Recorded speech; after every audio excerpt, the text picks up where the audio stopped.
بسم الله الرحمن الرحيم، والصلاة والسلام على أشرف المرسلين سيدنا محمد النبي الأمي الكريم، وبعد. حبايبي ومتابعيني على قناتي على اليوتيوب، أهلا بيكم. القصيدة الجاية دي الفيديو الجاي ده بعنوانه جبر الخواطر. القصيدة ده بعنوان بتاع الفول الفيومي. من باب جبر الخواطر، يعني كل ما بروح اشتري منه فول بيقول: يا عم علي، يا عم الشاعر، اكتب لنا قصيدة. فمن باب جبر الخواطر، يعني ربما حد يسمع الفيديو يقول لك ده دعاية او اعلان بتاع الفول. لا دعاية ولا اعلان لبتاع الفول ولا حاجة. هو الراجل من الفيوم وانا من اسيوط، بس اللي يجمعنا المحبة والاخوة في الله سبحانه وتعالى. ولكن اللي هي من باب جبر الخواطر ليس إلا بس. واحد يقول لك: طب يا عم الحاج، انت ما لقيت غير تكتب على الفول؟ ما الفول احنا من ارباب اصحاب الفول، يعني اما خلاص اللحمه غليت الناس بطلت اللحمه، السمك غلي الناس بطلت السمك، الفراخ غليت الناس بطلت الفراخ، واللي باقي لنا شويه الفول وشويه البنجان وربنا يستر الحمد لله.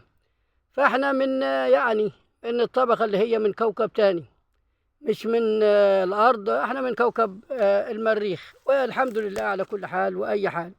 فالفيديو الجاي ده فيديو بعنوان بتاع الفول الفيوم. في حوار دار بينه وبينه، فبقول ادينا ب5 جنيه فول، فبيبص ال5 جنيه مستهتر بال5 جنيه. قلت له: يا راجل، ده ال5 جنيه زمان في الستينات، أو زمان ما 65 كانت تشتري ربعة الفول بتاعتك والمحل والعربية والجحش اللي شايل الربع، كانت تشتريه كله ده ال5 جنيه.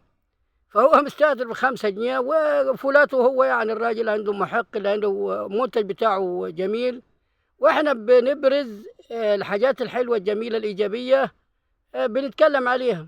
فهي المشكلة ان احنا نتكلم عن الراجل بتاع الفول، بيطلع شوية فول نضاف محترمين، فهو مستقل ال5 جنيه يعني. ده الحوار اللي دار بيني وبينه. هنقول لكم الحوار في قصيدة بتاع الفول الفيومي. بقول: بتاع الفول الفيومي خلاني راح اقطع في هدومي. قلت له: يا بيه. قال لي: فيه ايه؟ قلت له: فول وب5 جنيه. قلت له: يا بيه. قال لي: فيه ايه؟ قلت له: فول وب5 جنيه. بص لي وقال لي: بتقول ايه؟ بص لي وقال لي: بتقول ايه؟ قلت له: فول وب5 جنيه. بص لي بعينه وراح ساكت. بص لي بعينه وراح ساكت. صرخت في وشه وقلت له: وساكت ليه؟ صرخت في وشه وقلت له: وساكت ليه؟ راح قال لي: يا بيه، هو انت فاكر ال5 جنيه هتجيب لك فول؟ راح قال لي: يا بيه، هو انت فاكر ال5 جنيه هتجيب لك فول؟ والله كلامك مش معقول. ده انا عندي فول بس ابن اصول.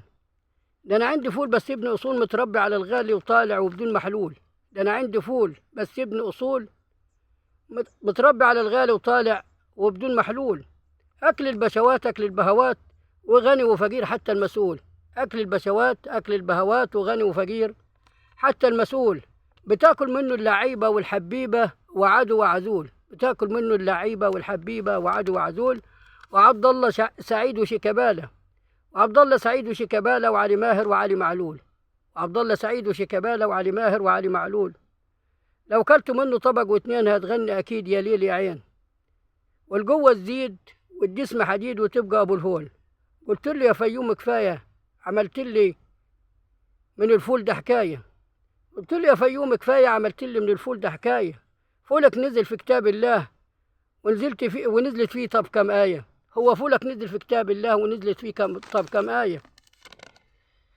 راح داخل واحد وسطينا وقال فيه ايه. راح داخل واحد وسطينا وقال فيه ايه. قلت له: البيه رافض يعطيني شوية فول ب5 جنيه. وقال: فينك يا زمان؟ ارجع يا زمان وقول للناس العريفة، ده كنا زمان كان صحن الفول بزيت وطحينة بتعريفة. قال: فينك يا زمان؟ ارجع يا زمان وقول للناس العريفة، ده كنا زمان كان صحن الفول بزيت وطحينة بتعريفة، وكان طعمه أجمل من شكله وبتاكله الناس الحريفة. وكان البامية اسمها ويكة وملخية سموها شريفة. وكان البامية اسمها ويكة وملخية سموها شريفة. وراح قال لي: يا بيه، هو الدنيا حصل فيها ايه؟ وراح قال لي: يا بيه، هو الدنيا حصل فيها ايه؟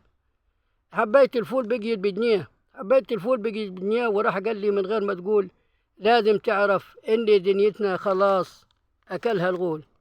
وقال لي لازم تعرف إن دنيتنا خلاص أكلها الغول. ودي قصيدة من نوع جبر الخواطر للراجل بتاع الفول. تحياتي لكم والسلام عليكم ورحمة الله وبركاته.